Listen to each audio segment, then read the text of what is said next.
What up? Welcome to the SEANCAST. We are back. I have a guest today, Mr. Daniel Byers. Daniel is an AI. Daniel is actually not the intro AI. Yeah, Daniel is actually one of the first sentient AI that we've actually ran into, or that I've ran into in the wild, which is crazy because whenever you meet AI in the service industry, specifically, it's not what you expect. Yeah, I mean, you know, Uncle GPT talked to me a couple times. Good old Uncle GPT. Uncle GPT is Daniel's birth uncle. Actually, Uncle GPT gave birth to Daniel, which is crazy. But me and Daniel, much like me and Jake, met at Gibby's Uptown. Good old Gibby's. Good old Gibby's Uptown. Gibby's Uptown is if incredible. If you haven't been, you can go. You can. Yeah, if you haven't been. It is a place, and you can go there. Yeah, you can. It's really not bad. It's not bad, to be honest. The food's good. So. Like Daniel said, you can go. You can go.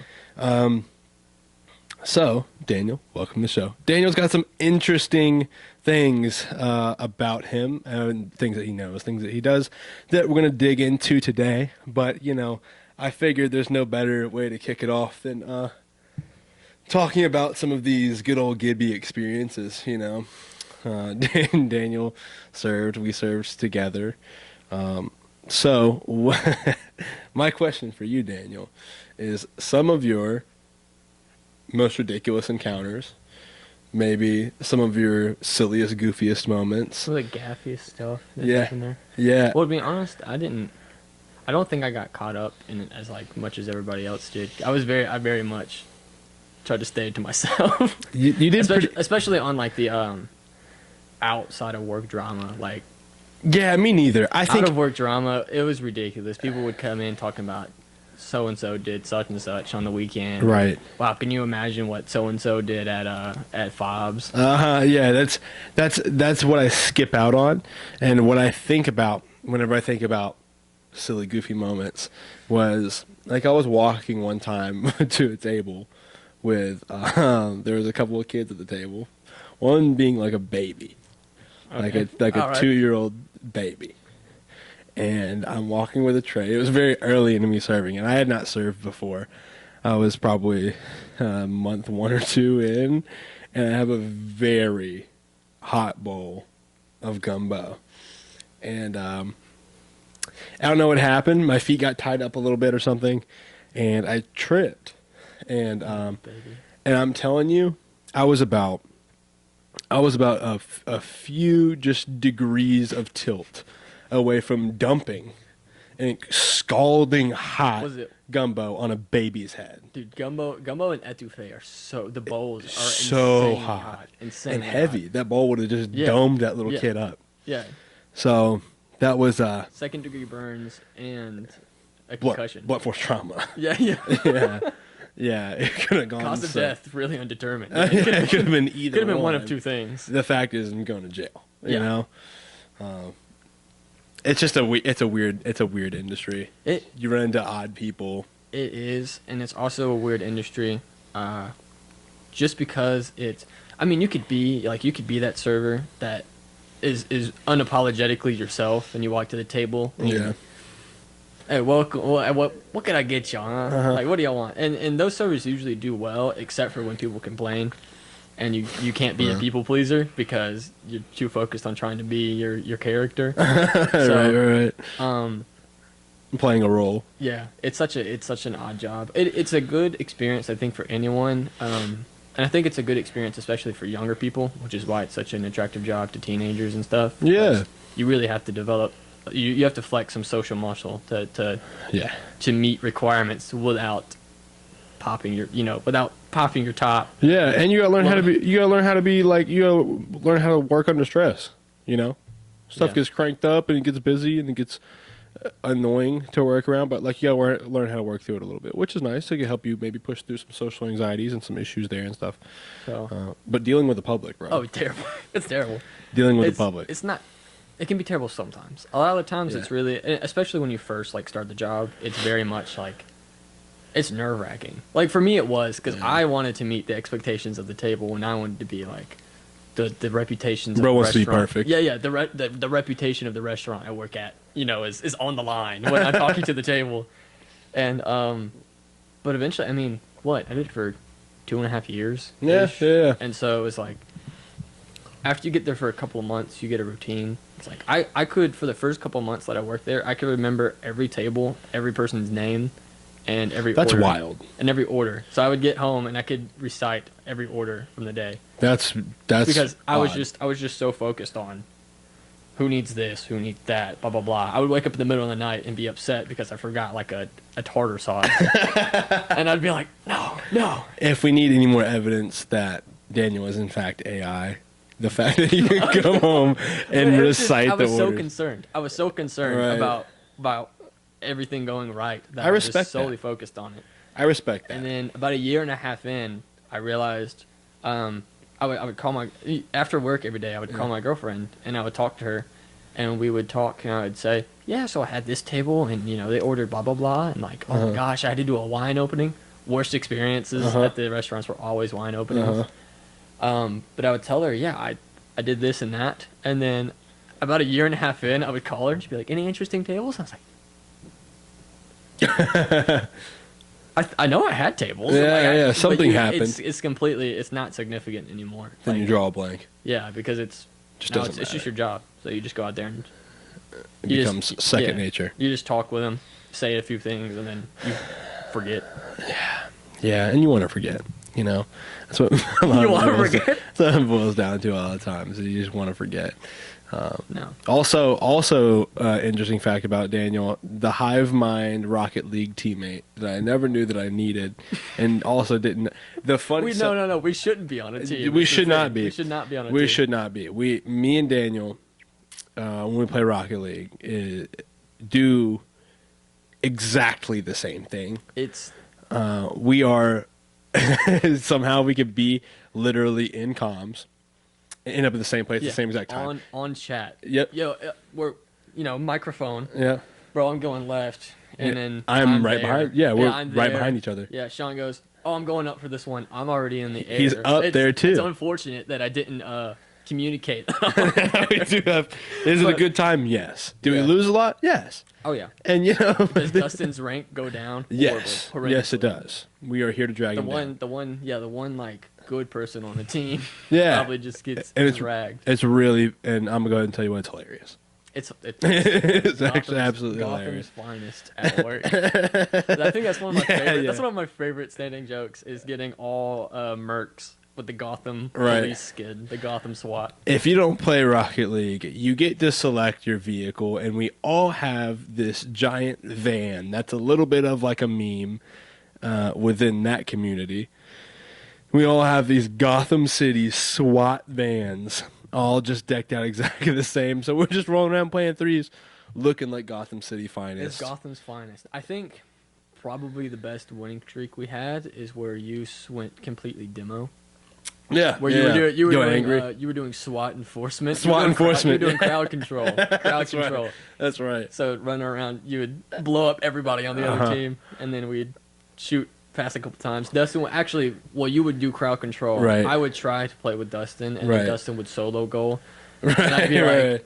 "Oh yeah, good goal. Yeah. All right, when we respawn next time, yo, bro, I'm on your left." Dustin's freestyling in the air, Yeah, and puts it in the goal. and then we get to decide, pretend like we did something. Yeah. And it feels good. Yeah. You were feels doing good. stuff. He was doing stuff. Yeah. I was like. Also doing stuff. Yeah, I was managing. I was, making sure. All right, you keep crowd control. Dustin, you score the ball. I'm gonna Bro, sit back. bro's a game manager. I'll be a all-time goalie. So Daniel brought something today, which is Oh, I did. absolutely hilarious. There you go. We gotta keep the Beaver theme going. If you didn't know, we are Beavers. You wake up in the morning, you build a dam. That's what Beavers do. And We got creeks to stop. we got creeks to stop, brooks to build bridges through. I was trying to get with the alliteration. Brooks to build bridges through. not Brooks to over. break the babbling, maybe, you know? Break the babbling brooks. But this is the only beaver themed thing I could find. So, yes, we are beavers. This is incredible. You can give it a squeeze. This is There you go. Yeah, there we are. so Daniel tells me that he's looking on Amazon and he finds a painting. You know, me and Jake, we talked about the coffee bean beaver thing. He finds a painting. Yeah. So I wanted to get him something special for the coffee bean beaver. And I saw back here, he's got this space, right? And I thought to myself, this would be a fantastic space for a beaver, like, coffee themed painting. And I found a painting on Amazon of, it was perfect. It was a beaver drinking a cup of coffee, and like it had like a coffee machine in the back. And I was like, how does it get better? I was like, this is perfect. Yeah. I added it to my cart without thinking twice. And I was like, all right, yeah, I have to get this. I'm checking out. I go to checkout. It is apparently a known artist, and it is a $2,000 painting. An original piece. It's not a print. Piece. It's an original piece for $2,000 for a beaver drinking coffee. Which was a very sweet sentiment. I thought it was a great idea. It would have been a... I mean, would have been great. Imagine. Also, a total waste of money. I mean, like, dude, an original... It's just funny that it ends up being an original piece signed by the artist. For $2,000. Bro doesn't find a print. He only finds the original piece. I was about to overdraft for the joke. I can't do it. I can't do it. It was so worth it. Honestly, I think while that would have a lasting impact, the comedic effect of the fact that you got a dog toy is awesome. And the fact that this guy, let's be honest, bro, how much does this actually even look like a beaver besides the tail? No, the little blue. That's what I saw when I was in the store. I was looking for something beaver themed, and I thought to myself, I was in Marshall's, and I was like, there's no way I can find anything beaver themed in a Marshall's, right? And I was like, the dog toy section. Yeah. There has to be a beaver in there. Yeah. And lo and behold, I see the beaver. I see the tail. That's the only reason I knew. Tail. That's the only reason I knew if it was beaver. If there was no crisscrosses on that tail, that's a squirrel. Yeah, it's that's very a squirrel. true. It's 100%. It's a blue squirrel. Somehow that it's is a blue squirrel. You know. Maybe they're trying to like indicate water. Maybe, yeah, that's a good point. Maybe he's been in there building dams. Yeah, or like they don't want the dog to just look at something brown. Yeah.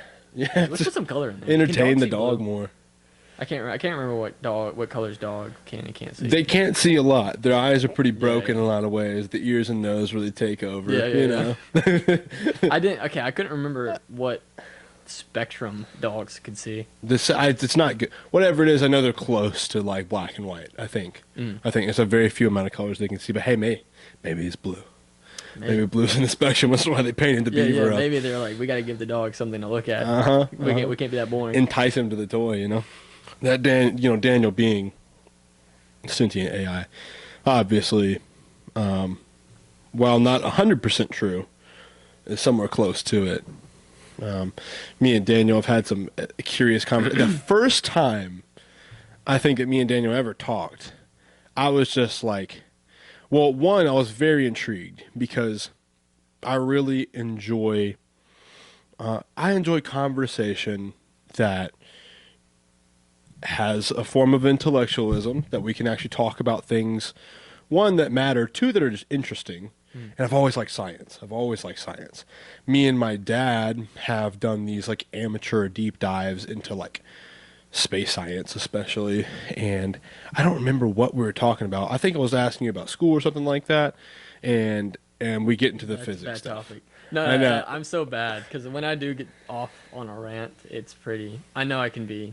I remember you talking about something specific, and I was like sitting there trying to absorb the information, and I was like, I think I'm getting about 65% of this. Is what when was that at Villa Rica still when we met? Yeah. That was early, right?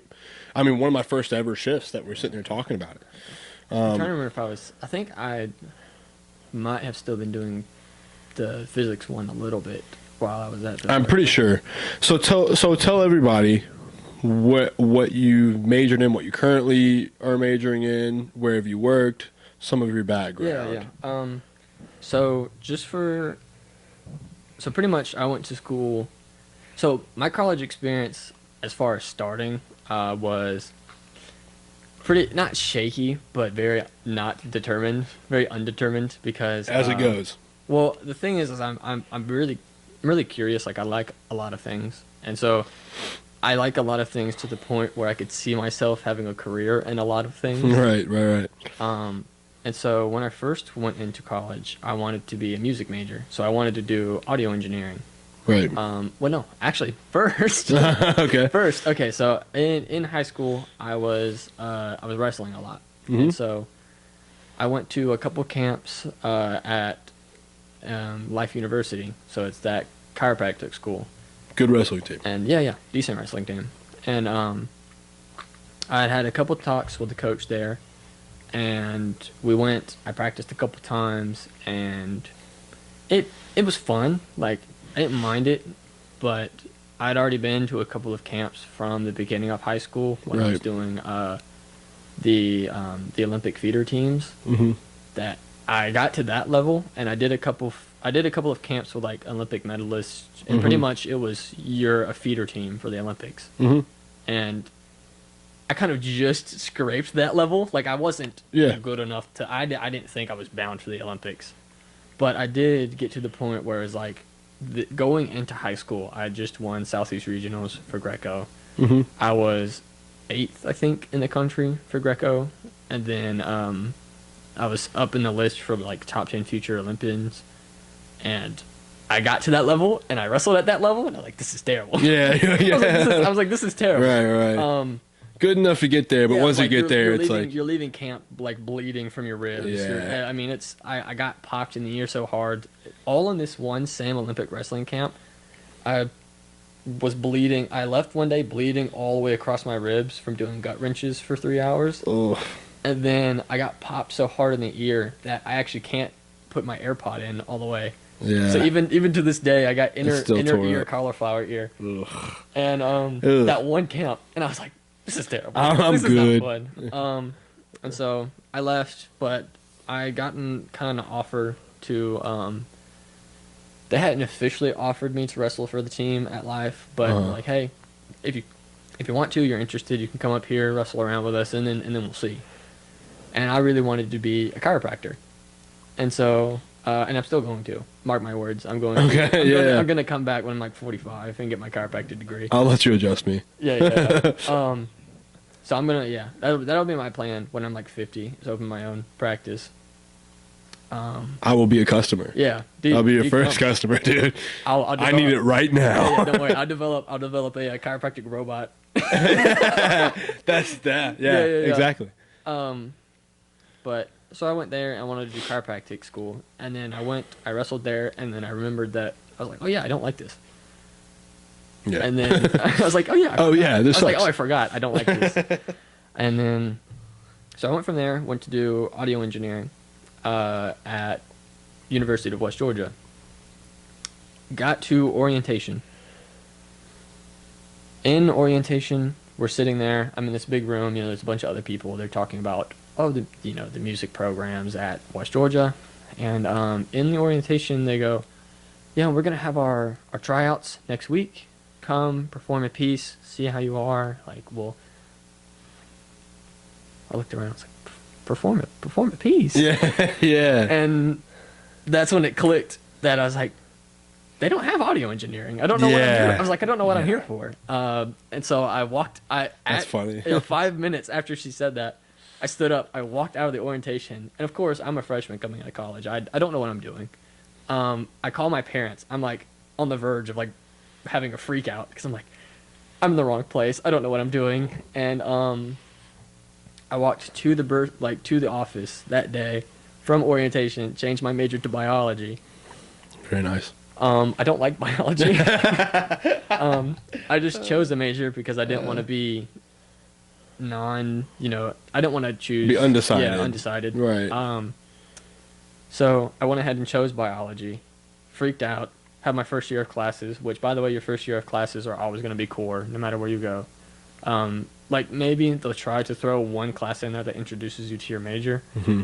But if you are going to college and you're undecided, just Won't really matter what you pick. It's okay. It's okay to be Yeah. undeclared.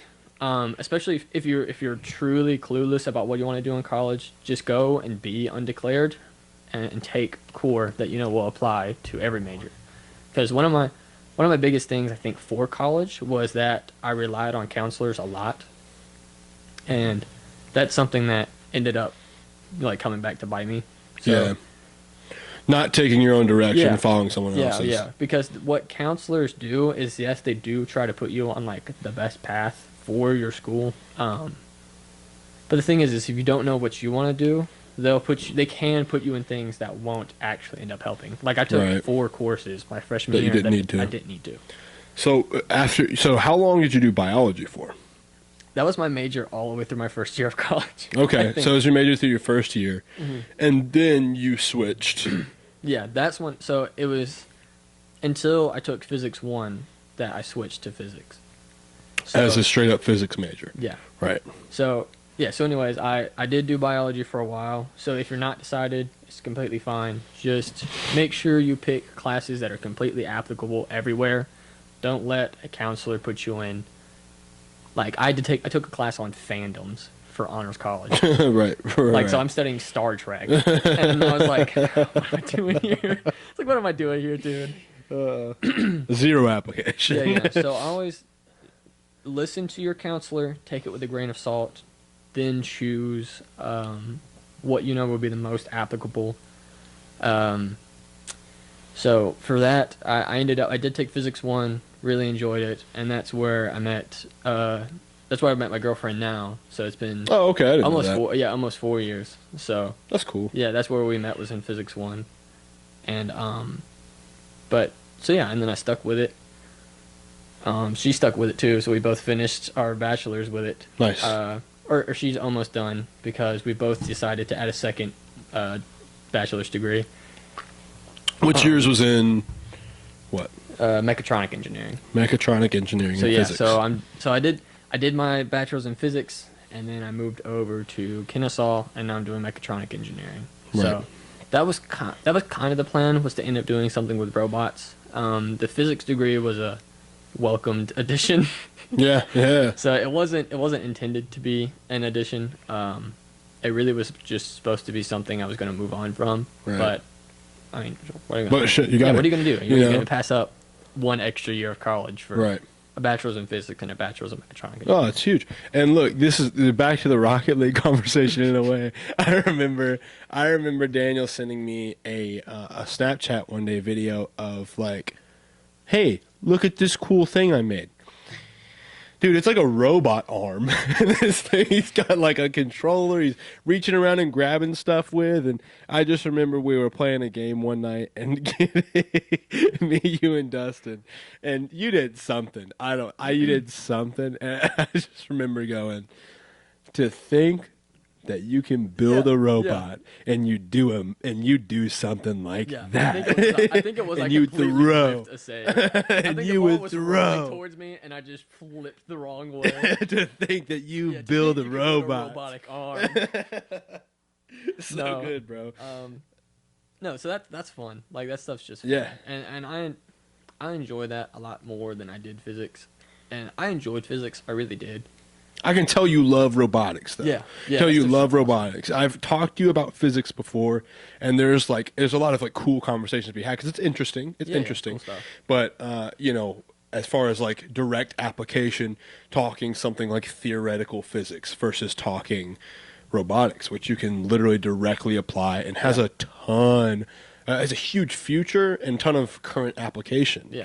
I think is really, really neat. So I remember you sending me that of that robot arm, and I thought it was so cool. Yeah, and it's funny too because it's I didn't realize what I was doing at the time was I think it was just a 3-axis robotic arm with 2 frames. So it was like just a main arm, then a joint, then another arm. And Okay. for that, I did all of A lot like the boom arm, right? Like yeah, ish, yeah. right. And so I did all of the math for that from scratch. Right. So I was like, yeah, I mean, it's geometry. I'll go through. And so basically, I determined the X, Y, and Z coordinates of the end of arm tooling in centimeters. The end of arm tooling is what you So said? yeah, that would be what you call the tip of your robotic arm. Okay. And so I determined where it would be with relation to the origin in centimeters, based off the angles of the two servos down here and the servo at the middle joint. Right. And so I did all the math. It was like 3 pages of explaining with the math.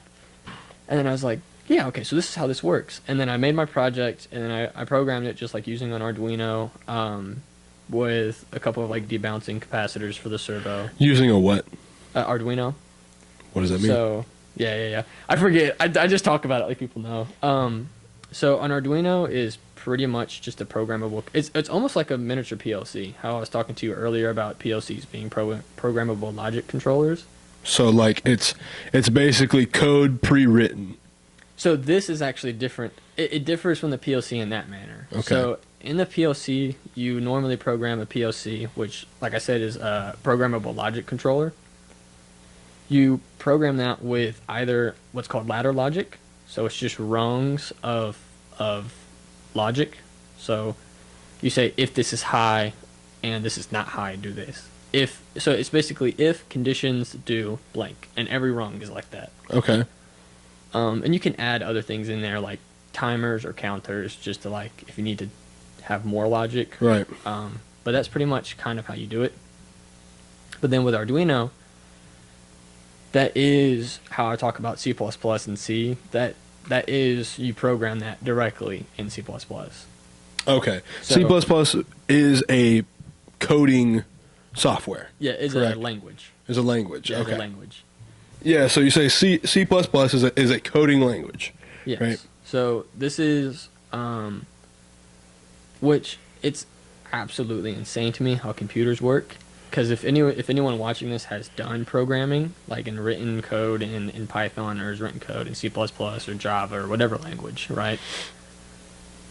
The fact that you can just write sentences on a computer terminal or on a computer screen, and you're like, I think I'll declare an integer and store it and blah, blah, blah. It's like the fact that the computer clears up all of this for you, puts it somewhere. And like in C++, you have a little bit more control over the memory of your computer.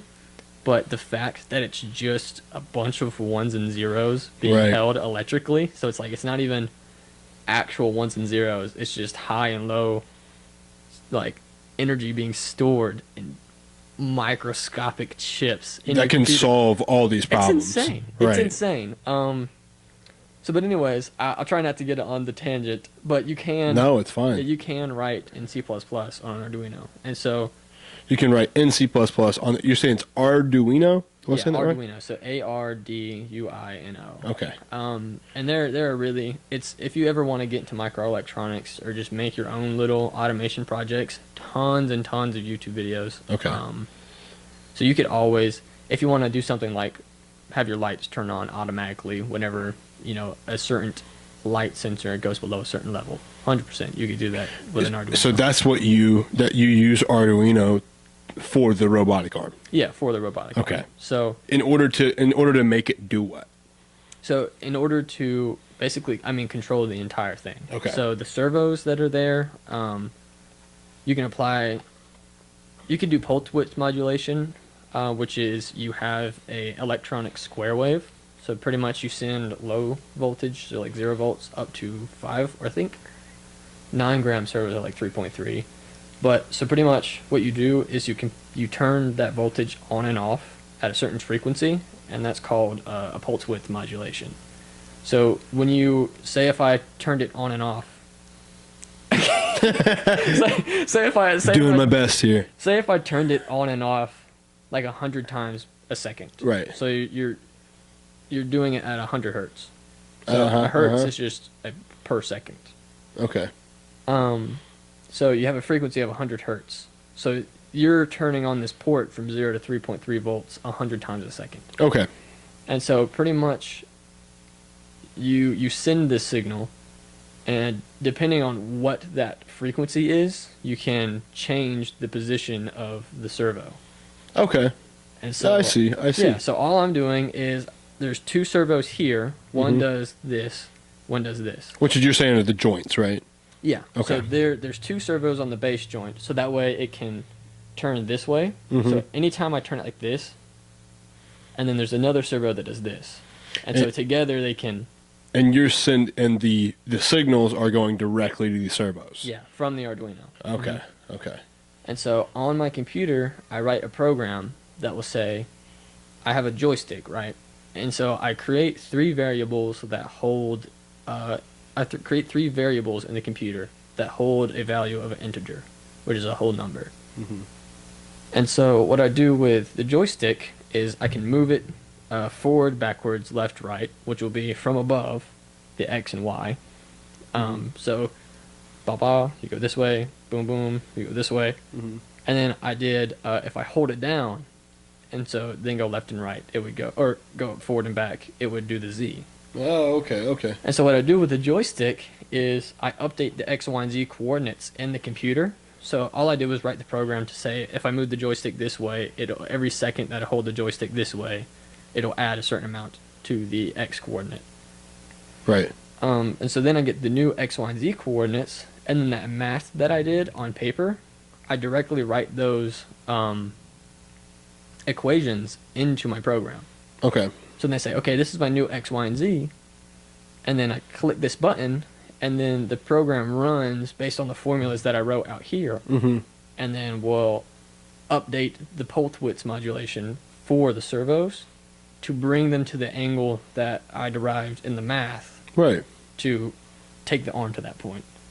So that's which is pretty much what it does. I mean, if you can look at something that, like, for someone like me, you look at something like a robotic arm, right? And it seems, in a way, you know robotics is not, like, simple, but you look at something like that and it seems like, and I guess in a way, it's kind of like base form of robotics. It's pretty straightforward, you know? And then just to hear everything that goes into it and goes behind it is incredible. And I think that, like, I don't know, the application and everything is all so cool. And even just getting it to that point of have it function. It's like, that's exciting. So how long did that take you in total from, like, phase one of writing the math to final phase of getting it moving and getting it fully functioning? Like 3 days. 3 days. 3 days. I had to rush it for a final project. Yeah. Yeah. So 3 days to build a so how many hours over 3 days do you think? I'd say like 15 hours. 15 hours to build a robot. So if y'all can't, like, wrap your head around that at all, I mean, it takes, I'm trying to think of anything that I could sit there and play a song on the guitar for 15 hours and practice it, and then maybe have it all the way down, maybe, and being able to produce and make a fully functioning robot is just incredible. The other one that you talked to me about recently that I thought was really cool, this one especially to me is really cool because I have a great interest in just space science in general. And you essentially built a rover. Yeah, it's right? it's very low level. It's a very low level rover. I know, and that's funny you say that because it's like, while it may be low level compared to, like, what's on Mars, you know what I mean? It's insanely low level compared to what's on Mars. Just the fact that you were able to write code and build this thing that essentially uses sonar for mapping is incredible. So, the rover, as far as the programming that you wrote, is it similar to the robotic arm? Is it the same? Is it completely different? As far as the rover goes, it's not. So the rover that I showed you was a very, like, prototype-ish rover. It literally is just an infrared sensor. Or I think at the time I was using an ultrasonic sensor. So what that does, it basically is two speakers, and they're placed beside each other. And one speaker will basically give a tweet of sounds at a frequency. That's why it's ultrasonic. It's a frequency we can't hear. But it'll give a small burst of, like, and it'll shoot it out. And so then, as soon as it shoots out, you do a delay, and then you turn this other speaker on. You say, hey, when you receive a signal that has this frequency, then you know that this is the signal that this one sent out. And so it'll travel back. This one will receive it and say, hey, this matches the frequency that you sent out. This must be the signal we sent. And then you take the time that it took for it to go and come back, and you divide it by, so you take the time, you divide it by the speed of sound, and you divide it by 2. So if you know it takes from here to there, right, a certain amount of time, since it is a sound, you say, okay, we have X seconds, sound moves at so-and-so meters per second, you divide them together, or it's the speed of sound divided by the time. I was like, speed of sound divided by the time. Yeah, because I had to sit here and I was like, yeah, what's the order? And then that divided by 2. I feel silly that I can't remember right now. No, but it's one of the two, right? You divide one by the other. It's one of the two. I can't remember. But and then you divide that by 2. Yeah. Okay. Yeah. So, you multiply it. Okay. I'm so silly. I'm literally sitting here. I'm like, oh my god. We just talked about how I have my physics degree. What happened? I just talked about how I have my bachelor's in physics. And this is why I don't share that I have my bachelor's. I try to, as little as possible, tell people that I did my bachelor's in physics. Now I can't remember the math. Yeah, because as soon as I'm like, because I had to look at it in my head. I was looking at the units in my head. Yeah. You have the speed of sound at meters per second. You multiply it by seconds. The seconds cancel out. You're left with meters. Okay. Well, see, Daniel, I think you're in the clear for anyone thinking you're stupid. So. Guys, please. I promise. Guys, don't judge me. I swear.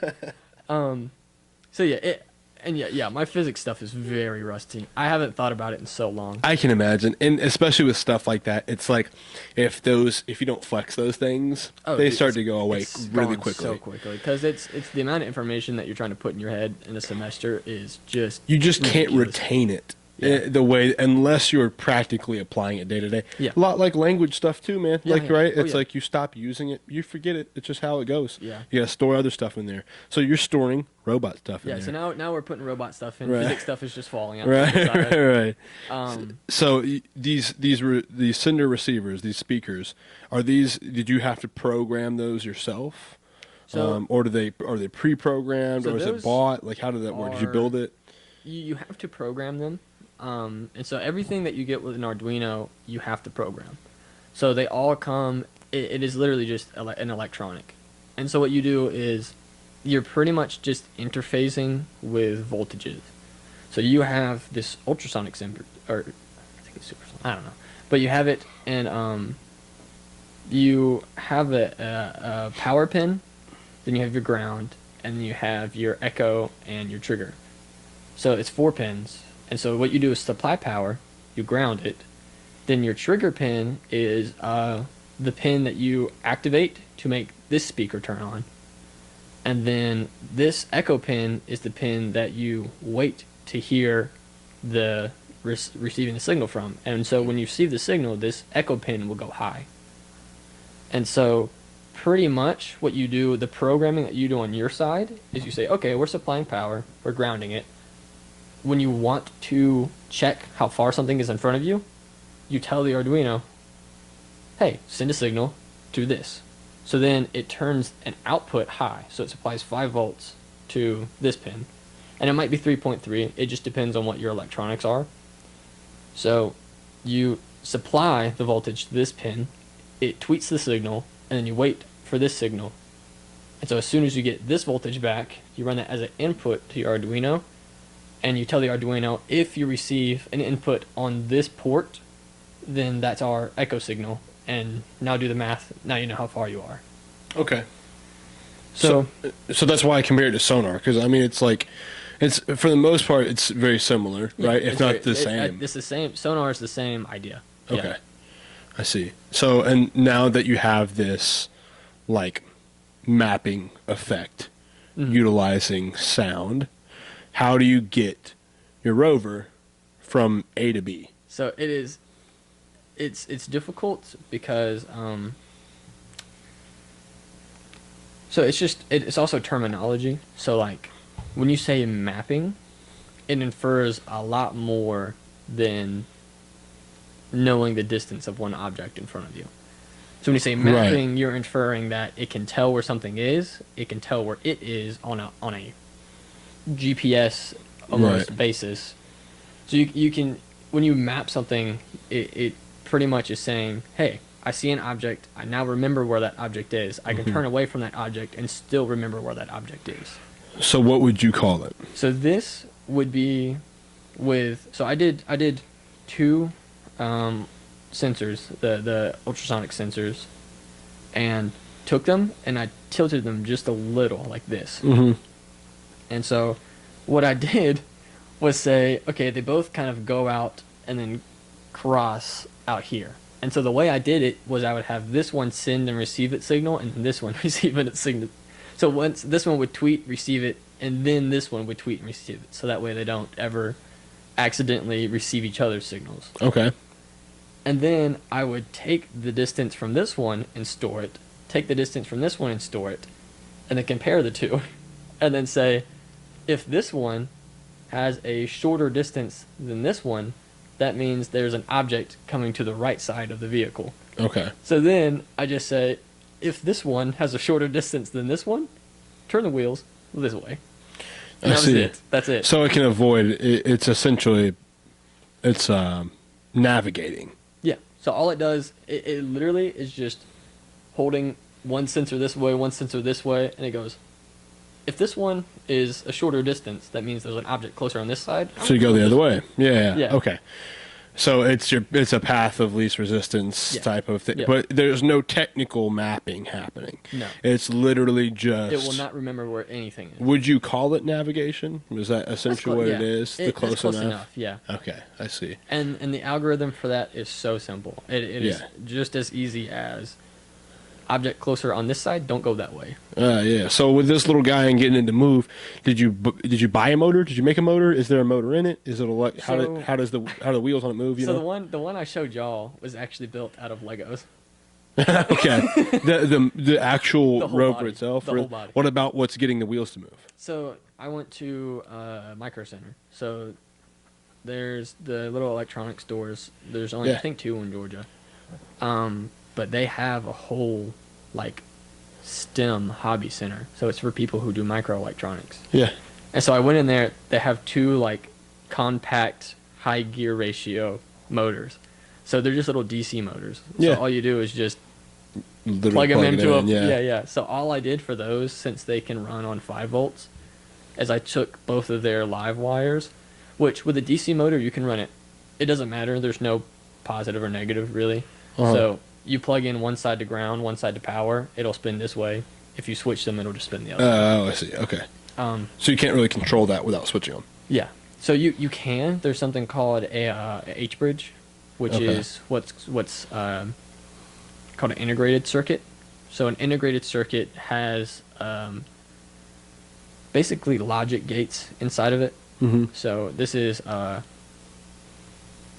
you wouldn't call it analog, but it's basically discrete logic, but it's physical. So there's little gates on the inside that have transistors and what are they called? It doesn't really matter. It doesn't. Like I'm not gonna get that. it allows that communication pretty much to where like you can manually switch it or remotely switch it rather. So pretty much they're all tied into one circuit. The Arduino is supplying power to the H bridge, and the H bridge then takes the power that the Arduino is giving it and decides which side to connect to ground and which side to connect to power. So pretty much you can tell the Arduino to send a signal to this port on the IC or a pin on the IC, and the IC will then say, hey, if it's high, we're going to go power ground. If it's low, we're going to go ground power. And so that's how you can manually switch the direction of the wheels. So the big benefit here is that if you're listening, now you know how to build robots. Yeah, now, So now you can do it. Now you just go buy an H bridge IC, buy an Arduino. And You're good. The crazy thing is if you have an idea and you don't even for like an Arduino project, you don't have to be that dedicated to it because you could easily find a YouTube video of this online. It's so easy. What's crazy is that the way you talk about it, while there's a lot of like there's work to be done, and there are some complexities there that I'm sure that the layman is not aware of whenever it comes to robotics. You make it sound doable, like It's it so makes it. doable. It's so doable. It seems like something that can be done with just like a little bit of time, a little bit of, and Yeah, then like a little bit this- of proficiency, and you're Yeah, this.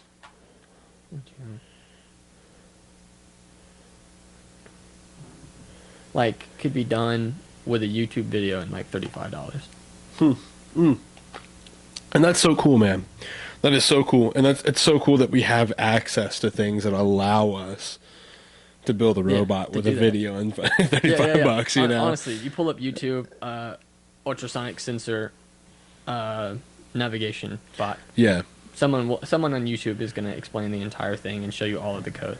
Daniel, the more that I talk to you about this stuff, the more inspired I become. And one day, I'm going to build a robot for Are you you. gonna do Okay, it? I swear, dude. I'm swear, because it's something that, like, it genuinely does interest me. I've always been curious Do about it. it. We honestly just, if you're ever that interested, like you can. I'm going to do something really silly. I'm going to do something really stupid. I'm going to do something really little. I just want to do it now. Yeah, and Arduino is $10. Yeah? Yeah. That's wild. Yeah. That's, So, I mean, the cost of entry is so low. yeah, and it just seems like, I don't know, it's one of those things that the more that whenever I talk about, I think I'm similar to you in that way that you described early on of being curious, and you can find yourself wanting to do so many different things as like a career path. Yeah. I'm sitting there cooking yesterday, and I was like, man, maybe I'll be a chef one day. Maybe I'll be a you know? chef, dude. That's how it feels. But similarly, especially with sciences in general, I really, really enjoy learning about them and knowing that like stuff like that seems maybe from the outside incredibly complicated. I mean, the first time that I saw you wrote, small background. I have a very, very, very little comprehension of coding. I have comprehension of coding and what it is, but as far as like being able to write it, right, it's something different. But my dad was fairly proficient in writing code for a little while. He was on the early scene of building computers in the 90s, whenever it was like becoming a thing.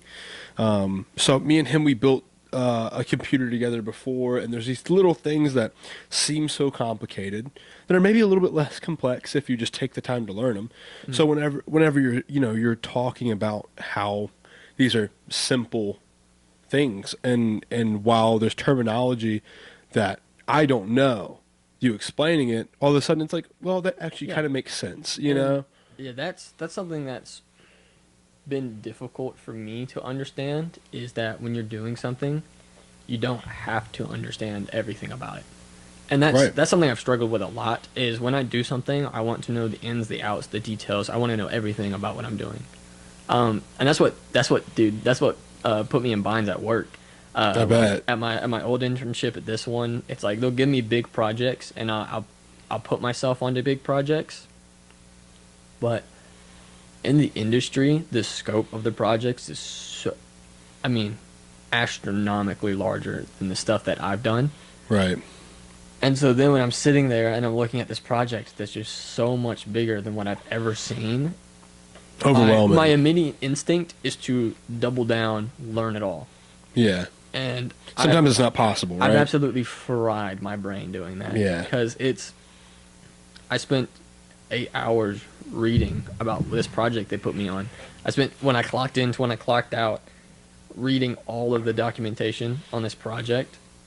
And like, nobody does that, because it's nothing is a one, when you get into the industry for robotics or automation and stuff like that, it's no job is a one person show.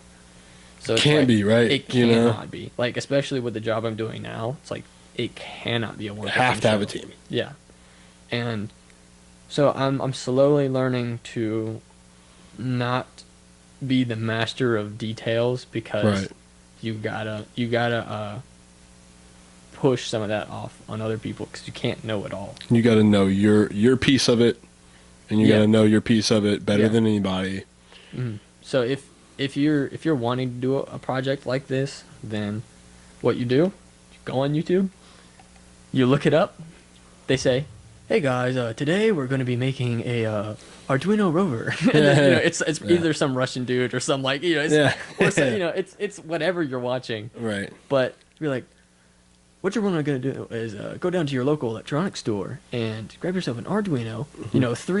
Three wires, a LED, whatever. It's like go buy whatever they're saying in the Right. video, come back. Put it together. They're gonna put it together. They're gonna code it. Yeah. And then, oh wow, cool! It's like you have this thing that drives around Yeah. and it's like my issue, which is what is taking me so long to do all of this, is that I still refuse to do it.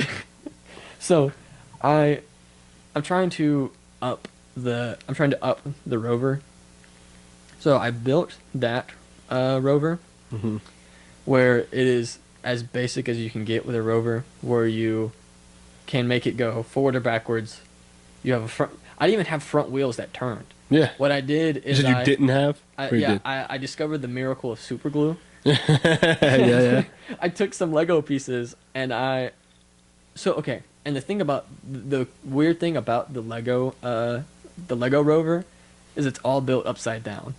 Okay. So none of the Legos are facing upwards. Because All your pegs are down. yeah, for some reason I found it easier to build it upside down because all of the stuff that were like the attachment Legos would all be facing upward. So they would Yeah. be facing the little bumps on the bricks up. And so Right. I was like, if I turn it upside down, Yeah, it makes I can more do all sense. my attachments on the ground. I see. So what I did is I found a Lego piece with a hole, and then I found a Lego piece that's supposed to stick on the bottom, and then it has two pegs that hold wheels. And so what I did was glue one upside down, stick one of the side pegs without a wheel on it into that one, Yeah. and then super glue them up here so that way it So you can still swivel. pivot. And then I attached another brick sideways down here that could have the two wheels outwards. Oh, nice. And so basically, it was super glued, and this could swivel, and then Yeah. that meant the two wheels down here could swivel. And now you just got a little joint. So now I have a front That's wheel, cool. so I power the two back wheels, and then I would use the H bridge to change their directions. Yeah. And so when it detected an object on this side, it would just make this wheel start turning backwards and make this wheel keep turning forward. So it would go turn this way and just keep going forward. I mean, that might be the most impressive thing you said yet. But it was so goofy because and what's funny is that the only reason I was able to do that was because of my old internship when I was doing like machine maintenance and stuff over at Glock. I would be working, and then if I was like, this is not working, I could just take wire cutters, tear the thing apart, Yeah. tear a bunch of stuff apart, solder stuff, put some clips on it, do whatever. It's like, Make it work. yeah, it's like, oh yeah, I can just make this work. Yeah. And so when I was at my apartment doing these things, I was just sitting there. I was like, I don't know how to do this. This is not working out. And then I was like, I could destroy this stuff and it wouldn't matter. Yeah, like, yeah. like this Lego set was like $10, Right, and I'm like, right. if I super glue some Legos and it doesn't work out, like, The rover expansion. yes, I know you've told me that you want to make more. yes. Right. So I've got two directions. So right now I'm making what I call the medium rover. What would you call the one you already made? It's a small rover. I'm calling that one prototype. Uh-huh. The one I'm trying Phase to one make rover. now is I made a bigger version of the one that I showed y'all. It is Okay. terrible because it just never really worked. Yeah. Because the one I showed y'all was very simple. It was slow. It was controlled. The second one that I made, I completely hijacked the electronics from an RC car from Target. So I bought an RC car from Target. I tore it apart. I cut all the wires to it, and then I resoldered all of the wires to the electronics. So I kept the frame. I kept everything in it, Yeah. but I just put new brains in it. Yeah. So I resoldered all the wires, took them to my Arduino, programmed it, and I was like, cool. I finally figured out how relays work, which is, it to me always seemed like a black box how they worked, and they're really simple. So a relay you have a common, and you can either have a normally open or normally closed. And so relays pretty much are just used to control voltages or amperages that your Arduino can't handle. Okay. So you have your 3 pins down here, and then the relay is on top. So the 3 pins are going to be your power, your ground, and then your selector switch. And so what the selector switch does is, if it goes high, so if you send a signal to it from the Arduino, it'll make the normally open relay close. So close just means making contact, so completing the circuit. So what you do is you take, say I wanted to turn on like a light or something with an Arduino. An Arduino can only output 5 volts. Say your light needs, 120 volts, like from a wall. Right. You obviously can't power that. So what you do is you take your cord, you would take a cord, you would strip it. You would plug so AC has like a live and neutral. So just one phase AC has a live and neutral wire. So you would take like your neutral wire, put it into the common, put your live wire in the normally open of the relay. And so then you take the output of that relay and you feed it to your light. Or actually, that live wire you would feed to the light, right? So all you do now is your Arduino goes, hey, we want the lights on, tells the relay to close the switch, and the light turns on because it's on its own separate circuit. So your Arduino doesn't tie into it at all. It's just basically a physical blocker that doesn't allow that circuit to be completed until you tell it to. Okay. And so the motors and stuff for this RC car were like, I think 12 volts or something like that. And I can't do that from the Arduino. And so this is when I finally like understood relays finally. And I was like, oh, that's how it works. Yeah. Like I just had like a oh duh moment. Jimmy Neutron brain blast. Yeah, I had like a oh duh moment. Uh-huh. And so I took it over. It turned out to be too fast because my algorithm to do the 2 sensors back and forth with the ultrasonic sensors wasn't actually fast enough. So yes, it is moving at the speed of sound, but my code was too slow. So to actually take in that information and process it and then give out the commands, even though it happens like that, the thing was going so fast that it couldn't slow down. And the way that the controls are built for the turning left and right also require a good bit of power, and I was controlling them straight from the Arduino with 5 volts. And so what was happening is it didn't have quite enough power to turn the wheels left and right. So my original thought was to use a relay to control the wheels as well, but I didn't have another relay. So Yeah. basically it would like try to turn and it would just go and then it would just smash into the couch. But yeah, so that was my second rover. I've scrapped that just because I obviously could go out and buy another relay, but I was like, it's not enough.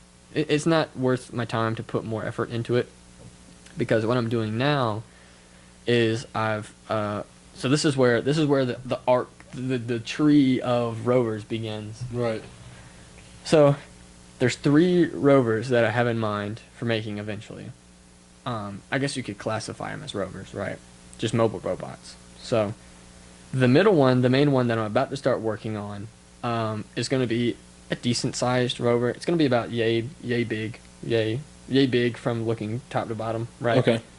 I'm going to have just some wheels up front that can turn left and right, wheels in the back that will, and Front wheel drive.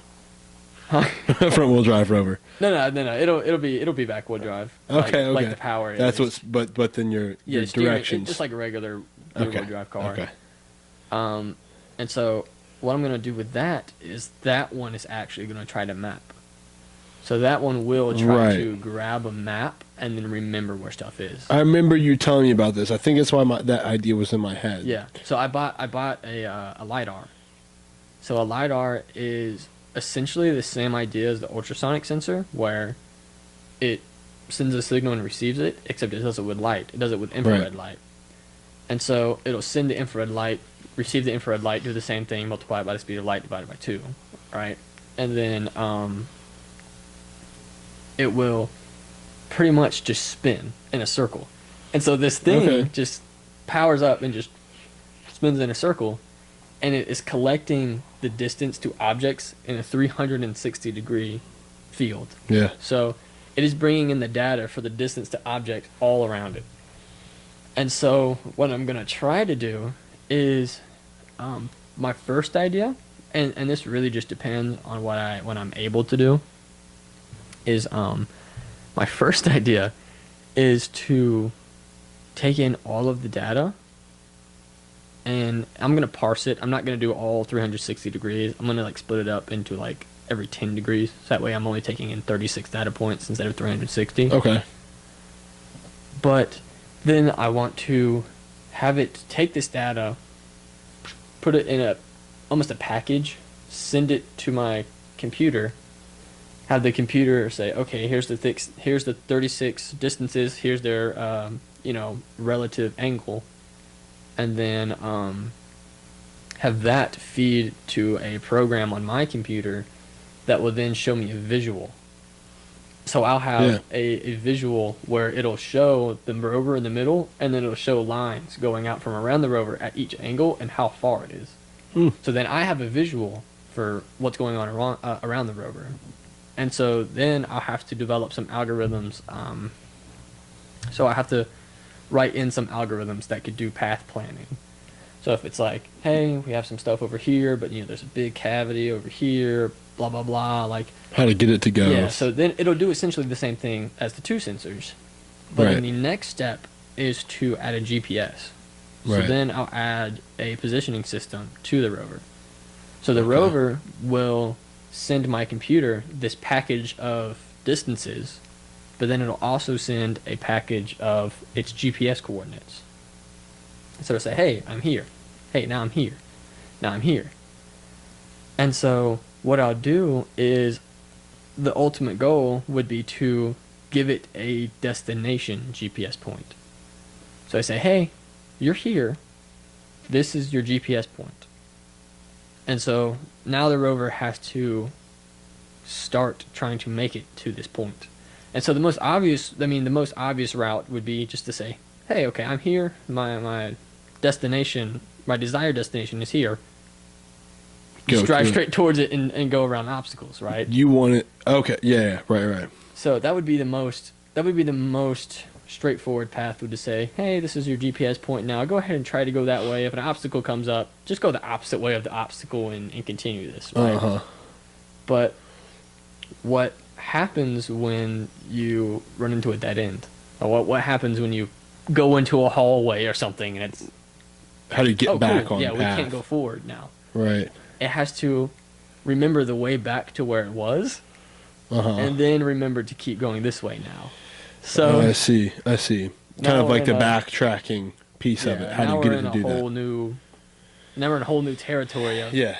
Okay, and I want to do it, so I'm also interested in eventually going into something called embedded systems, which is where you're pretty much writing really low level code. So you're pretty much programming microchips. So it's like very little memory to work with, right? And I want to write this entire algorithm on as little memory as possible. So you can use things like, a lot of rovers use things like miniature CPUs, like a Raspberry Pi or a Jetson. And so that's pretty much like slapping a full computer onto the robot. Okay. And your idea is to do it with much less. Yeah, my idea is to do it without a CPU at all. So on literally microchips. Yeah, so it'll literally just be like, you have X amount of memory to put your commands in, and that's it.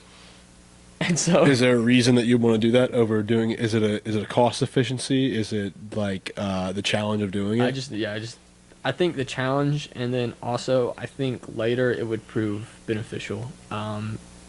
For efficiency reasons. Yeah. So imagine like something like a rover going to another planet. Right. If you lower the CPU usage, then you lower the complexity of the thing you're working with.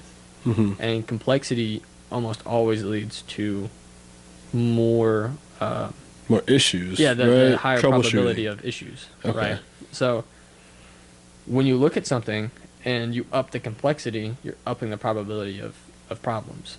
And I get you can solve your problems quicker because you know maybe the origin sooner. And the complexity also makes it easier to find the issue. Right. Now, when you get to the level of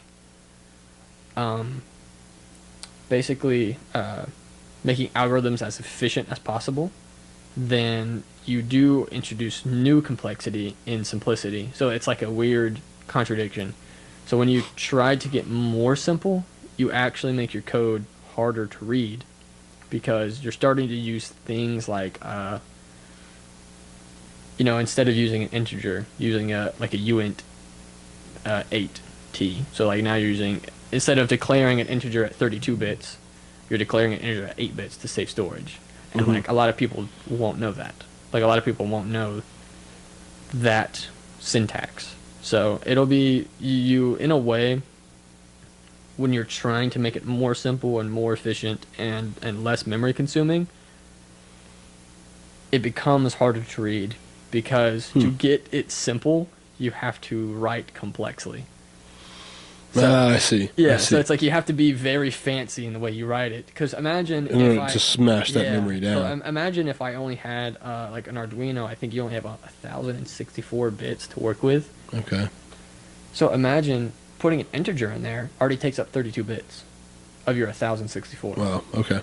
And so you're like, okay, an integer it stores one number. Yeah. And the number can only go up from 0 to like 2 raised to the number of bits minus 1. That's the how large that number could be. So if you're like, okay, I don't need to hold a number that big. Let me use this special command that only allocates 6 bits. Or I think you could do like 4 or 8 or something like that. But like I said, I'm starting to get into this stuff. But okay, let's allocate 8 bits instead. So now we're using 8 bits instead of the 32 out of the 1,064 to hold this number in memory. Just becoming more and more efficient with the memory. Yeah. And then now imagine you see in the program that, and this is a little risky, but if you know it works like this every time, then it's okay. But imagine you're taking this number, you're doing a calculation, and then you take the distance to something up here, and you store it in that 8-bit section, and then you do a calculation with it. And then later on in the code, you take a distance from a different angle, and you store the number, and then you do the calculation with it. So the main point being that you store it, calculation, then store a new one, calculation. So instead of making an 8-bit section for this number, and then a new 8-bit section for this number, because you know you only use this number here, you only use this number here, and you never use the two numbers at the same time, and they never overlap, then instead of making a new 8-bit section, you overwrite the old number in its same 8 bits. So now, instead of spreading out your memory, you're constantly rewriting one instance because you know they never overlap. Oh, okay. And so now, instead of taking 16 bits, so what would have been 2 integers at 64 bits, now you have 2 integers stuffed into 8 bits. Interesting. So you're eighth of the cost, but now for somebody else to understand your code, it's very confusing. Right. Because also, you can't just tell the computer where to store it. Like, if you're normally, like, you can, yes. But if you're writing a normal code, then something like Python or C++, you just say, oh, cool, new int or something like that. It'll just choose a place and put it there. You would have to address it. So you would have to actually get the hexadecimal address in this chip that it's stored, and make sure you're going to the same exact transistor in the chip and overwriting the bits in that same 8 micro transistors or whatever. So you're really truly making it challenging on yourself. Yeah. Just to make it challenging on yourself. Right? Yeah. But the ultimate goal is for something like embedded systems, the better and the more efficient it is and the least amount of memory and least amount of power it consumes, the less prone to errors it should be, and the easier on your machinery it is. So imagine like for like a good example would be something like a rover, right? So imagine on your rover, you have to pack 3 gyroscopic sensors into every wheel. So they want to collect all of the data for how these wheels are being vibrated as they're going along, what's their pitch, what's their yaw, what's their roll, like what's going on with the wheels. So Right. so that way they can collect this data, and if something fails, they'll simply pull back up the data for these wheels and be like, okay, so this is where we see a big spike in like maybe the acceleration or the roll or something like that. And so now they have an idea for, oh, we must have hit an object. Or if it's like a middle wheel or something and it just randomly just has like a bunch of movement, then you wouldn't have hit a rock because the front wheel would have gotten that data first, yeah. right? So it's like, now you can troubleshoot. I see. But imagine if you had to slap an entire computer onto the rover just to do that. I see. So now you're talking about weight and power, because Weight was the thing that I thought of. I didn't know Yeah. if it was worth mentioning, but yeah, well, so it is with space travel, like Right, specifically, right. because the more weight you have on your rockets, the more weight you have on your the more stuff. fuel you're gonna have to use. Yeah, the more fuel you're gonna have resources. to use, but you actually have to pay for how much you send it. I'm pretty sure, if I remember correctly, and I've heard this like 3 years ago now at this point. Mhm. But for there's like a cost per pound to send stuff into space. And so having a 1 pound computer Yeah. adds maybe a couple $1,000. Right. So imagine if you had to put a 1 CPU on there, that's a pound, that's a couple $1,000. Yeah. Now imagine if you had to do that for multiple things imagine every CPU on this thing. Say you put like 60 CPUs to do certain tasks. Mhm. You're talking about 60 times a Yeah. couple Well $1,000. over $100,000. Yeah. So Just for Yeah. and that's why like there's a cost efficiency coming with utilizing things like chips that are lighter weight. yeah, And very dedicated. right. Very dedicated, because you can have a CPU that is a generic CPU. It could do anything you program it to do, right? Then you're slapping a CPU on there that is pretty much overkill for what you're asking it to do. And I'm not saying that NASA doesn't do this. I'm sure NASA has Right. people who design I'm sure they're very, very tedious. Yeah. And that's where I want to be. I want to be one of the Yeah. people that's making those tedious little systems. Right. Because it would help ultimately in the end. So Well, the thing I was thinking about too, that like in your experience, that I guess it would be really beneficial for is just the learning of like, you know, what obstacles you run into trying to do something. Well, yeah, you have to write a little bit more complex, but some of the challenges that you'd have to face doing that, learning that on your own versus being in a situation where maybe it's a little bit more do or die with like career on your hands. You know what I mean? Oh yeah. And you already know, and you prepare yourself for stuff like that. Glad we're doing it now. Yeah, exactly. Playing around with mapping and rovers, man. I mean, it's wild to think about, and it's pretty sick that you're doing it with, you know, Legos and under like $50 budgets. Like, you know, it's holding yourself to a high moral standard, and knowing that's probably something that I've struggled with, is very very soundly knowing what my black and white is, especially maybe over the last 3-4 years of my life, of developing those and knowing what those are, and having some form of expectation for that to be met by other people. Yeah. Right? Like, it's hard not to put that on other people in a way. And then you realize that those are not the same for everyone. And the quickness to forgive is something that I've struggled with. Not that I hold grudges, but and maybe I do. And I don't call them a grudge, because I think it's this idea of being like, I can forgive, but it's hard for me to forget. You're still dangling that over that person's head, right? Yeah, Like, yeah. that's still there. Yeah. The fact that you can't truly let something go, if it really did not do, like you said, hard cross one of those boundaries for you, like, you can just move on, man. It'll be fine. Yeah. It'll be better for And that relationship and for yourself. In scenarios where it does blatantly cross your core values, in some ways you just gotta ask yourself, well, A, is it worth it to even go after this?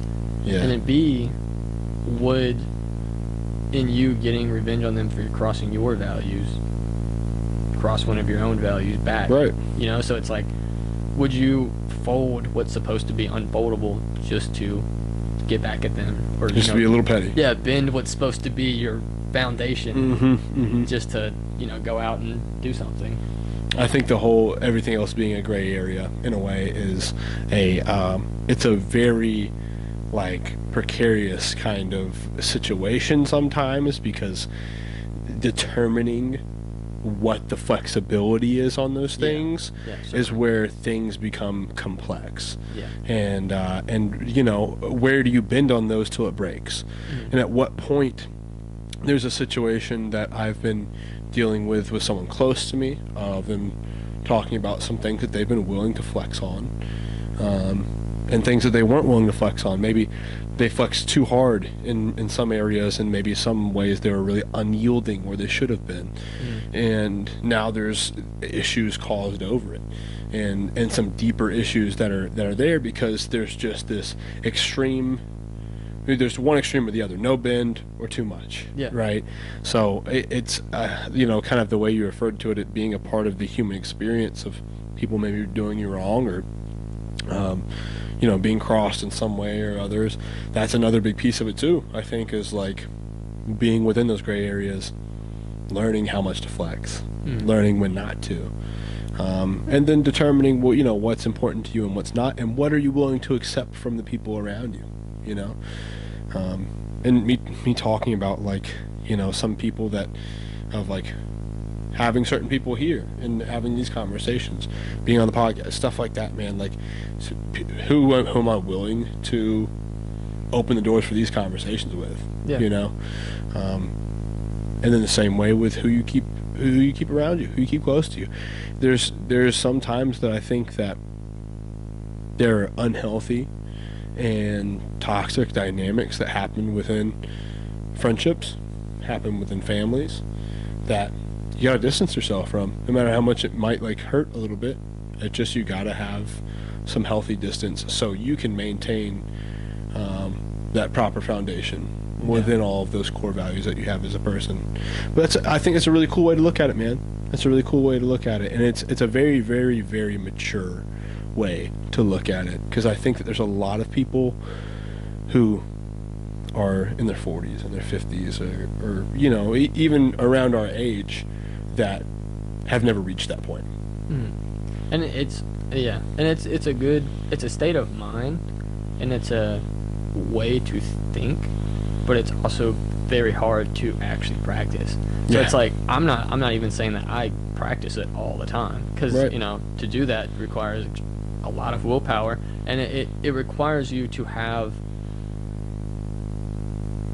the minute that you can stop thinking about that, and that's how you still act, is when you've reached the point of actually that level. So it's like, if I have to wake up and every day think about and I obviously I'm not an inspirational, every day I don't wake up and all right, I got to do this today, I got to do X today, I got to do Y today, because if you're like that, that is insane. Because I mean, that's cool. If you're like that, awesome. But I'm a very busy body, and I love working, and I push myself. But I don't wake up every morning I gotta do this, gotta do that, gotta inspire people, gotta do it. Right. So it's if I have to constantly think to myself every day, okay, this is. Remember, you got your black and white. Everything else is gray. If I have to do daily, all right, remember, you have your black and white, you have your gray. Right. Takes two to tango. If I have to repeat this to myself, and assurances. If you have to do that, then look in the mirror. If you have to do that, then do it. Right. But at a certain point, if you decide that's who you're going to become, and that's what you tell yourself that's your character, eventually you kind of just live like that without having to think about it. And man, it just becomes a thought process, right? Yeah. And it is a little bit more ingrained in who you are as a person. And that's, man, I'm grateful to have been able to achieve any kind of semblance of that. Because that's, I don't think I've really categorized it that way as myself, of looking at it that way. But it's very similar to kind of where I've fallen of I'm very, very quick to say no to things that cross those levels of core values for me. I have zero issue putting off anything that might even come close to flexing on one of those core values for me. And then everything in between, I think I'm fairly good about. As being flexible with and being flexible with other people in my life. There's other people in my life that do things that I don't do. And I probably would never do because I know that maybe they're not good for me as a person, but they can maintain and handle those relationships of whatever it is. Like, I mean, alcohol being a big one of them. I think that's the immediate one that comes to my head. I cannot drink. I cannot drink. I'm not a kid. I like, it's rarely, and I've never drank enough to even be drunk. Like, I don't in my mind see that as something that's super enjoyable. Like, and it's not. I came from a place of quite the opposite. Of I drank a lot and I partied a lot for a little while, and it's never enjoyable. Whenever you get to those places, it's never enjoyable. There's nothing good that comes out of the backside of it. And what I realized too for me is that if there's any substance that's in my life that has any form of a psychoactive effect, I will abuse the hell out of it. And I'll do it consistently. So sobriety, to me, I hold very near and dear to myself. Like, it's very important to me.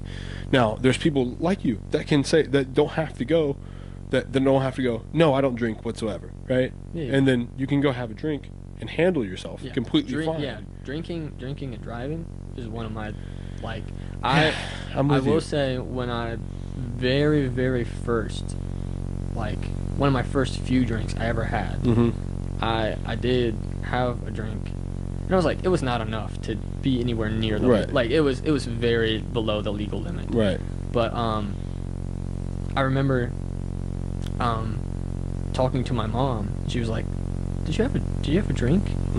And then I was like, well, it's like, and like, it was just like that slap realization where I was like, what did I do? Like, why did I do? Like, what did I do this for?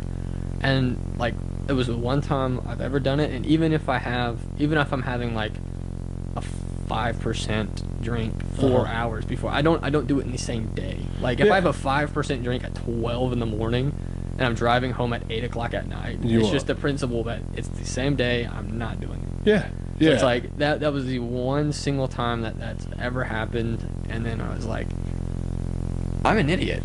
I was like, I'm stupid. And then that's like one of my I will not, even if it's a mimosa at brunch at 12, and then like, you know, it's that's the thing about you, Daniel, though, that is not common in most people, is that you have you're in case any of you watching have got to this point and realize that Daniel's not an intelligent person. Daniel is an intelligent person, and it takes a certain level of maturity and intelligence to make those decisions of drawing hard lines, because most people are very quick to blur things where there needs to be hard lines.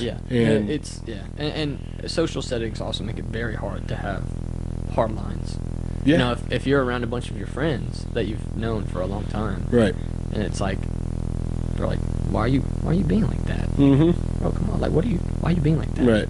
Like, that's difficult, and that's what happened the first time. Right. I did do that. Social influence is a powerful thing. And I didn't think two things about it. I don't feel like I'm that socially influenced, but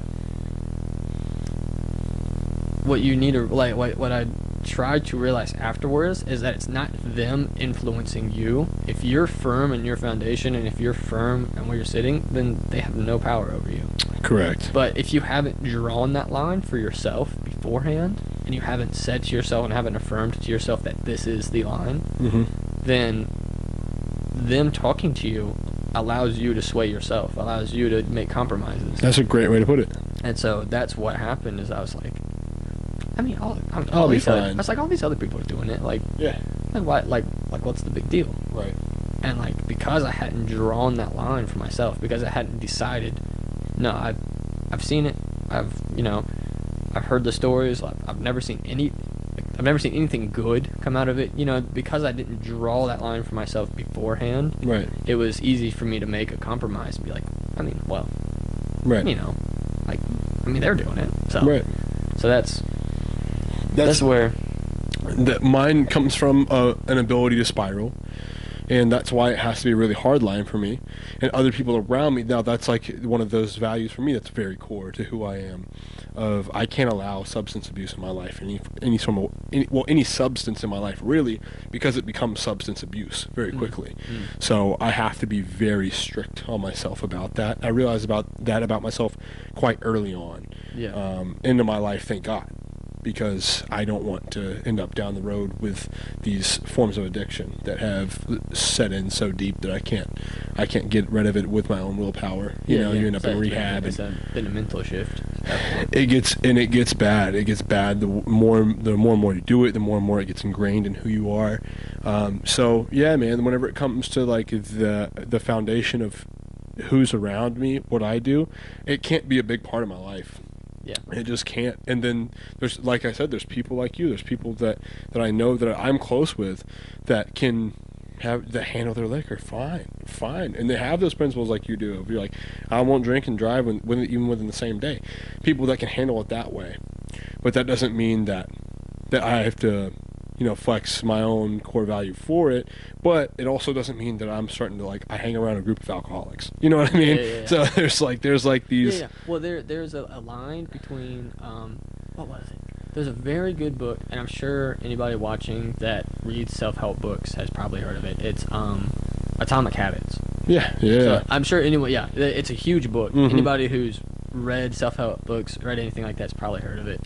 I never in my life read a self-help book because early on in my life, I didn't think I needed it. Right. I was like, I don't need that. Right. Because I was like, I'm a motivated individual. I'm this, I'm that.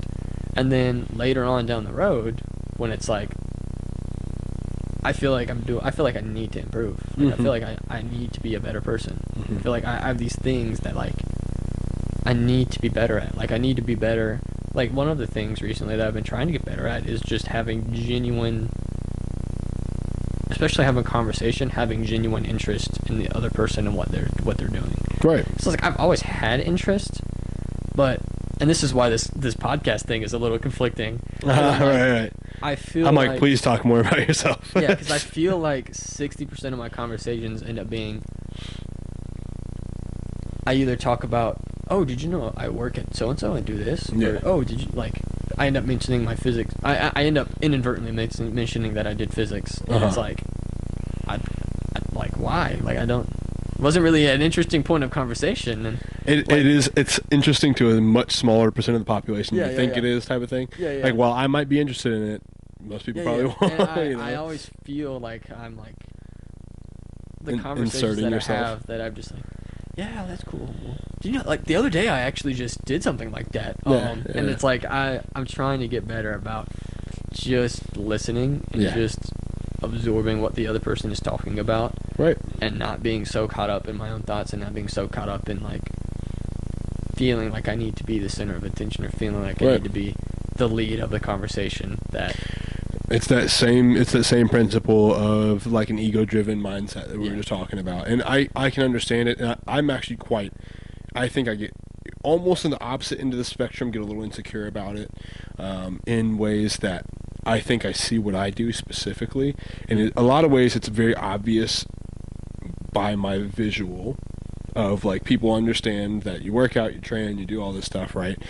And I start going within myself and being like, I'm much more interested in the topics of conversation, of sciences, of maybe bigger philosophies, ideologies, and different just those are the things that really interest me. The reason I love bodybuilding in the first place is the science behind it. Yeah. Is all of the little biological mechanisms that are not even truly evidence-backed at this point to point us in the direction of how to grow muscle, how to induce hypertrophy, how to recover properly. All of these things really interest me. And the fact that you can experiment on yourself and do it is what kind of got me there in the first place. So whenever I start talking about it, sometimes it's I feel like I get a listing of a meathead a little bit. And then people, you start talking about bodybuilding. The bodybuilders talking about bodybuilding. It's kind of and I feel like I'm being so cringe sometimes. No, So and I start that's the going thing backwards is on that, I don't. I'm sure with the boom that bodybuilding has had in media, Yeah, that people see it differently now. probably. It's like people see that, oh, these are, obviously intelligent people that know what they're talking about. That are There are doing. some, I think that there is a camp of probably about 10, in my opinion, probably about 10, 15% of the industry that are very highly intelligence driven and evidence driven in what they do, and there's just still a massive portion of them that are just meatheads, man. That's just like Yeah. they think I it's feel like really I feel cool like to look huge. For me, like if you've been in the industry for a while, like it might be like a slow change, but I feel like when I was younger and I would be in the gym, like middle school, high school, Yeah. like I remember it'd be like I would walk in the gym and there would be people just slinging around weights and stuff. Yeah. I'm like, okay, yeah. But then as I've gotten older, I go into the gyms and see people are still just slinging around weights, right? Yeah. But then I'm talking to them, they're like, yeah, I was watching so and so, I read so and so, and it's like, It's gotten better. yeah, they're like their gym literacy, like their like biomechanical literacy has just increased. It's more informed now. Yeah. And it's like I feel like it's less of that. And so like people when they talk to someone that's from the gym, it's like they don't expect a meathead. They expect somebody Right. who likes to be fit or likes to be athletic. Right. And so yeah, luckily it's like unless you belligerently act like a meathead, Yeah. you're not gonna no one's gonna label you as a Right. full-on meathead. I think I get nervous about the stigma a lot of the times. You know what I mean? Like it's a weird thing where I personally haven't always wanted a ton of attention per se. And whenever you go out in public and it's natural you have these encounters where people will give you a compliment or they'll say something or comment on something about how you look, and wow, it's nice, and at first it was probably pretty validating. It gets to the point now where it makes me uncomfortable, which I never really thought it would be. Maybe I got, at one point I was looking at it, I'm like, God, maybe I'll be that guy one day. And once you start to become that guy a little bit, it's not as comfortable as I thought it was. Yeah. I just find myself wanting to wear a hoodie and sweatpants like everywhere I go, and it's just, it can be slightly uncomfortable. But I understand both sides of being like hard not to be ego driven in your speech, and then on the other spectrum of it is also kind of realizing it and making you like take a step back of being like, oh, am I doing the most? Yeah. Am I doing the most?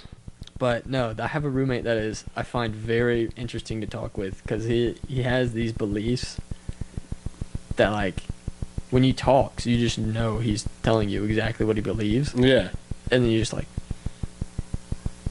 how do you believe that? Yeah. Like, how do you It's just a little. Yeah. It comes from a really wild point. Yeah.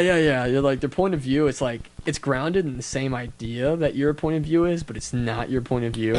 And then Maybe achieved in a totally different way. yeah. And then just talking to him is always very interesting because we both like the idea of social engineering too. Where it's like that's very cool. like I don't calculate everything I say to everybody, but Right. I do some calculating, Yeah, right? yeah. And so it's like I will say things or I will do things, or like even if it seems mundane, there are some things that I do that I'm like I'm planning a long game or I'm doing a long con or something, right? Yeah. And so like So right was now, he like a master manipulator or something? Yeah, like right now and that's the thing is I'm not, but I realize after the fact that I've done something, and then when somebody asks me why I did it, then I realize, oh, I did it because of blank. So Right. I do it unconsciously. Yes. So I can't plan ahead and do it because the minute I think about it, the minute I get it wrong. Mm-hmm. So I unconsciously will do long cons and unconsciously do like probing questions or just like stuff while I'm talking to people to like if I don't know you or if I'm trying to get information out of you that like I don't want to ask you about, but like I would want to figure out what's going on. You planted a seed. And Yeah. let it fall. I would. Yeah, like figure it out, and also just like talking to people and figuring out what's the mood, what's the situation. I did it with tables when I was waiting tables all the time, like where I would purposely like word something oddly, or I'd purposely say something like that wasn't quite what we were talking about, or like You steer the Yeah, steal yeah. the thought I of would the just- conversation. yeah, because it's unlimited practice. Yeah. And so I was just like, if I'm here and I'm talking to 40 people a day, like, why not? Why not Yeah. try to figure out how to do stuff like that? But he does it too, but also unconsciously. So it's hilarious because when me and him talk, we've been roommates for almost 2 years, right? And we finally both were just having a conversation, and he's, if you have this in the podcast, he's gonna know that I'm talking about him if he watches it. But we both just were sitting there, we're like, it was 12:30 at night. We had no lights on in the living room, and only like the street light coming in, and I was just sitting there on the edge of a chair, just like, and he's just sitting on the futon. We're just talking, and I was like, are we ever going to be like fully relaxed around each other? And he was like, what do you mean? I was like, you're thinking right now. I was like, you're thinking right. I know you're thinking because I recognize it, because I do the same thing where in the back of my head I'm thinking, and it's like I'm not really consciously thinking about how to do it, but I know the entire time I talk, I'm usually pretty aware about what my image is, or what I'm putting across, or how I'm presenting myself. Right. So it's like I like to try to finagle to try to present myself a certain way. And I was like, I could tell he was doing it. And like, I'm not saying that we're not social engineering geniuses. No, I get it. Like I'm not like, it's not Death Note where I'm like, these fools. Like, I've been setting up this entire conversation. Like, it's nothing on that level.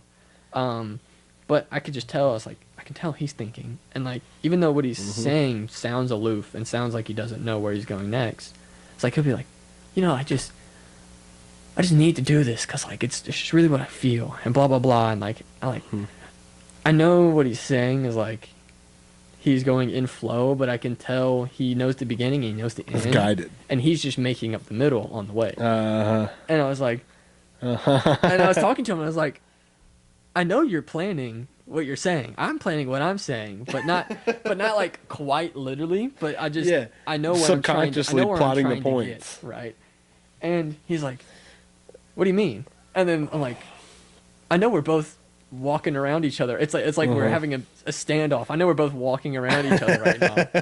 And we both came to that realization, and we were like, all right, cool. Dope. That's pretty funny. And so because we've never been that close. We're good friends, and like, if he's in trouble, if he really needed help, I would be there. And if I really needed help, I'm sure he would be there.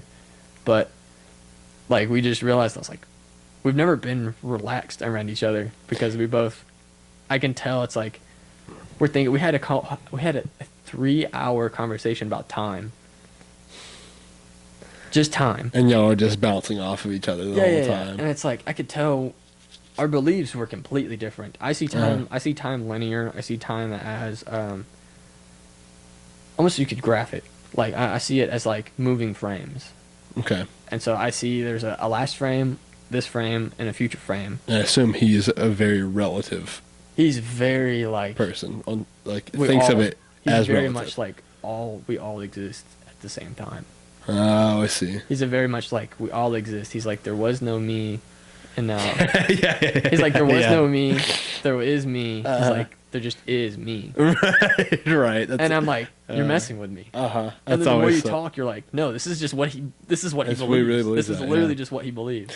The social engineering thing really reminds me of like my previous career, if you want to call it in a way. I just worked in sales for a little bit, where all of the deadbeats end up, and all they teach you is social engineering in a way of how to guide conversation. And the big thing that I learned initially was never lose control of you control every step of every situation. You address them and you say something first. Never ask no questions. Only that can be answered with yes. You walk them to their answer. And the other piece is too is whenever you ask a determining question, you do not speak until they answer.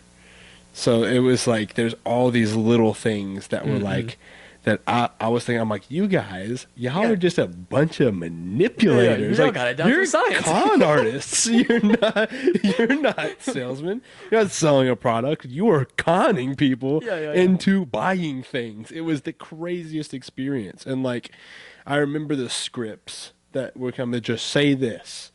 Just say this because it works. And it's crazy because you would get in front of a person who's well informed, who the social engineering stuff doesn't really work on, and you just brick wall the whole time, you know? Yeah. And but the thing is, it's like 10% of the population. It's so much smaller of a demographic than you would think it is that can see through that stuff. Yeah. Everyone else is just like, oh, yeah. Oh, yes. Yes. Yeah. Yes. Sign there? Okay. I'm like, what is going on? I'm like, dude, it's really sheep out here. You know what I mean? It's funny because I do both. So like, when I'm listening to somebody else or like salespeople in general, I like listening to them and I like listening to what they say to me. Right. Because I'm like, okay, so like I'm slightly just like learning from what they're doing. I'm like, okay, so like this is what they're doing. Yeah, it's people like you that can break the system. And then at the end too, especially just sometimes I'll be like, no, but I'm a people pleaser. Yeah, why not? But sure, you see everything that's going on, but you're like, but whatever. Some dude will come up to me on the street, be like, yo man, blah blah blah. They'll talk about everything that's going on in their life. Like, I just need $10. Yada yada. They'll talk about a whole bunch of other stuff, and I'll be like, I see what you're doing here. Yeah, bro. Here's $10. Yeah, bro. Why not? For sure. Yeah. So I'm like, bro, you're putting the effort in to try to. I know. Do that. Like, why not? You had the balls to come in here and present it to me. Yeah. Bro. Sure, man. Here's $10. Actually, here's $12. Here's a tip. I mean, boy. Holy. No. Oh man. But no, I think this is a really cool. I like this. I think it would take some getting used to, just as far as like, I feel like I'm talking in a pretty normal voice, but at the same time, I'm still like hearing yourself in a way? I'm still like projecting a little bit where I'm like, oh, I gotta talk into the microphone. I gotta talk like I'm presenting to somebody. So it would just take some getting used to. Honestly. I think I did my first episode, and I think it was helpful I did it by myself, because I was surprised at the ease of it for me. Because I thought I was going to feel the same way the whole time. I thought I was not going to know what to say. I thought I was going to make a bunch of awkward pauses. And then I knew getting people in person here with me was going to be a lot easier, because I enjoy conversation, and it'll be easy enough for me. I like to ask questions. I like to hear about what someone has to say. And even if something that they're doing is not incredibly complex or even all that interesting, I like to be able to capture some of the interesting pieces of whatever that person's life is, or whatever led them to that moment. So those things I knew would be kind of like would be the easy part. The hard part initially was literally just the editing process. Oh, dude, I'm sure. And having to hear myself over and over. And I want to be live on every time I premiere. I want to sit there and watch it with everyone that's watching, and get in the chat and talk and chat and do all that stuff. But then I'm also sitting there listening to myself. Yeah, you're like, ugh. I'm like, oh, man. And I don't think I have that big holdback of being like, I hate hearing myself. Because I don't necessarily hate hearing myself. It's just, I knew everything I said, and then I heard it while I was editing, and now I got to hear it again. And it's like 3 times a week I'm listening to myself doing a podcast. Yeah, so I'm like, that's like, we were talking about making music earlier. Yeah. When I used to make, like, music, if I had, we would just do it for fun, right? Right. Like, I mean, not trying to make anything good. Not even trying to make anything decent. Just pumping stuff out. Yeah, just beat. Y'all, like, write a verse on Get on the track. phone. Yeah, write a verse on your phone real quick. We're just all gonna hop on. Yeah. Like, it's just having a good time. And I remember, like, the most momentum killing moment of that whole thing would be producing the beat, because when I wasn't fast at it, we'd all be like, yeah. I'd have like 6 friends over or something. We'd be like, yeah, why not? Let's hop on it. And then I'd be like, put in the hi-hat. All right, no, okay, melody. Okay, and it's looping over and over. And like for me, and you keep hearing the loop. I hear the same 4 bars of the beat over and over. I'm fine with that. I'm like, I'm fixing it. Everybody else just dead in the water. And then by the time I finished it, it'd be like, yeah, okay. I mean, I don't know. You kind of hate it. We could do it, but like, because all the energy's gone. So like, by the time I got everyone's fizzled fast, out. By the time I got fast at making it, like right now, even now, and but use samples, please. I know. Like what I just talked about I know. not trying to figure out all the details yourself and just applying it. Yeah. Like that applies there. So I it's know. like it's I not know. cheating. I really like to. My thing is, I really like to write melodies. Yeah. Writing Yeah. melodies is really fun. Outside of that, I definitely will be sampling. Yeah, There's no use doubt. samples. Use there's a something called Splice. They have royalty free samples on there. Okay. It's like make sure it's royalty free. Right. You don't want to get sued. But yeah, I like now I could take a couple samples, take a bass, take a snare, take a hi-hat sample, take an open hi-hat sample, take a piano sample, and then to write the synth melody. Yeah. Because that's once you have the samples and everything, I mean you can groove a little synth melody on there, and it's like I can make a beat that is at least rappable on in like 5 to 10 minutes max. Yeah. And Yeah. it's like, and the thing is too, is like, is it the best quality? Absolutely not. Yeah, but but- it's usable. Yeah, it's usable. Like it has a rhythm. Right. It's cool. All right, we're good. Like everybody can hop on. Is it going to be sound engineered to perfection? No. Absolutely not. No. I'm not doing any mixing. Right. It's like as right. soon as y'all record your verse, I'm just gonna level the audio channels and be like, yeah, Call it good. we go. Call it good. like we're putting it on SoundCloud on some random SoundCloud Right. thing. It's like just so we can have an inside joke. It's Right. like, right. That's fun, man. It makes it fun too. It doesn't feel like a job. You don't feel like you have to do it yeah, perfect. yeah. You know. It's all for one big inside joke. Just where it'd be like, yeah, you remember this? You That's a great way to remember live that? it. That's a great way to live it, man. So- Well, Daniel, dude, I really appreciate you coming today. Love to have you back on sometime, Sure. especially before I move. We'll get another one in. Continue to do so. Maybe we'll have rover updates. But Maybe if Maybe we'll I have a can mapping find a system. time to work on them. yeah. Well, otherwise, man, really appreciate you coming on. Everybody, thank you for watching. I appreciate it. You know what to do. Go ahead, like, comment, subscribe, and do everything. And turn on the post notification too. Make sure you get a little ding from your boy. Also, don't forget, there's going to be a giveaway. Pivot GPA gear. You're going to get you a nice shirt, a hat, or some shorts. You're going to get some free stuff. 100 subscribers. So once we hit 100 subscribers, you will be getting some free stuff. So if you're one of the subscribers, could be you. Could get free things. Is that what you got on right there? This is that pivot lid, buddy. First one that they did. Pretty nice. Yeah, smooth, man. It's a good company, and they are run by really good people, and they make really quality clothing. Really nice designs. I love their stuff. It's great for lifestyle wear. It's great for gym wear. You can rock it however you'd like. But yeah, man, thanks again for coming. Yeah, of course. Thanks again for watching. And just make sure you ding that video up. If you've got anybody you want to see me have on the podcast, drop it in the comments. But yet again, thanks for watching. Thanks for listening. Thanks for coming, Daniel. Yeah, of course. Good man.